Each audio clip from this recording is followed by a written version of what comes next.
২৭ বছরের কারাবাস শেষে মুক্তি। ভোলার হত্যা মামলার আসামিকে রাজকীয় সংবর্ধনা, ক্ষুব্ধ নিহতের পরিবার। ভোলার রাজাপুর ইউনিয়নে দুলাল রানী হত্যা মামলায় ২৭ বছরের দীর্ঘ কারাবাস শেষে মুক্তি পেয়েছেন আসামি আবুল কালাম আজাদ কালু।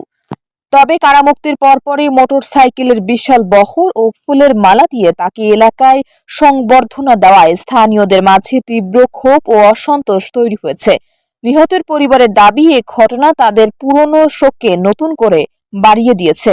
সাজাপ্রাপ্ত আসামিকে এভাবে ভিআইপি স্টাইলে সংবর্ধনা দেওয়ায় ক্ষোভ ও মিশ্র প্রতিক্রিয়া দেখা দিয়েছে এলাকায়। ২০০০ সালের সেই নারকীয় ঘটনা এখনো ভুলতে পারেননি নিহতের স্বজনরা।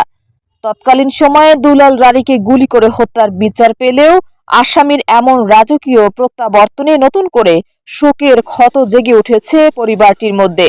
নিহতের ভাই ও মামলার বাদী মিলন মেম্বার জানান, আইনের বিচারে আমরা সন্তুষ্ট ছিলাম, কিন্তু কারামুক্তির পর কালুকে যেভাবে ভিআইপি প্রটোকল দিয়ে এলাকায় আনা হলো তা সমাজের জন্য এক খারাপ বার্তা ও অশনীয় সংকেত। নিহত দুলাল রানীর ছেলে মোহাম্মদ সোহেল জানান, দীর্ঘ ২৭ বছর ধরে আমরা বাবা হারানোর বেদনা নিয়ে দিন কাটাচ্ছি, আর আজ সেই বাবার খুনি আমাদের চোখের সামনে দিয়ে ফুলের মালা পরে ঘুরে বেড়াচ্ছে। আইন শৃঙ্খলা রক্ষাকারী বাহিনীর কাছে অনুরোধ, যারা এভাবে উল্লাস করেছে তারা নতুন কোনো ষড়যন্ত্র করছে কিনা তা খতিয়ে দেখা হোক। এলাকাবাসীর একটি পক্ষ বিষয়টিকে আবেগপ্রসূত দাবি করলেও সচেতন মহলের মতে এতে অপরাধীরা আরো উৎসাহিত হবে। সাজাপ্রাপ্ত আসামির এমন মহড়া এলাকায় তৈরি করেছে নতুন আতঙ্ক ও চরম উত্তেজনা। ১ থেকে ১.৫ বছর তখন রাতের আধারে নির্মমভাবে যেভাবে হোক আমার বাবাকে কালু এবং শাহাবুদ্দিন বা অন্যান্য আরও সহযোগীরা মিলে হত্যা করছে।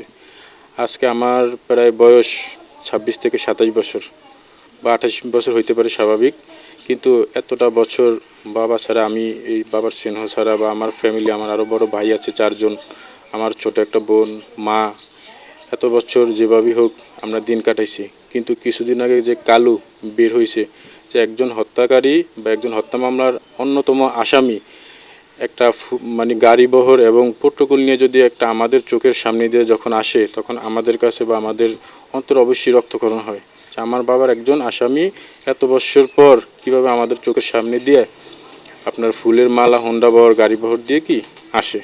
তো যাই হোক, আইনের মাধ্যমে যেভাবে হোক ওনাদের সাজা যেভাবে হোক পাইছে, কিন্তু কে বা কারা আবার আপনার পুরানো শত্রুতামি বা একটা গ্রুপিং করে কালুকে যেভাবে হোক যে এলাকায় যে একটা আপনার উপস্থিত করলো শোডাউনের মাধ্যমে, একটা কি নতুন সংঘাতের ইঙ্গিত দিতেছে ওরা, না এটা ওদের মনের কি ভাব, এটা ওরা হয়তো বা ভালো জানে আমাদের থেকে।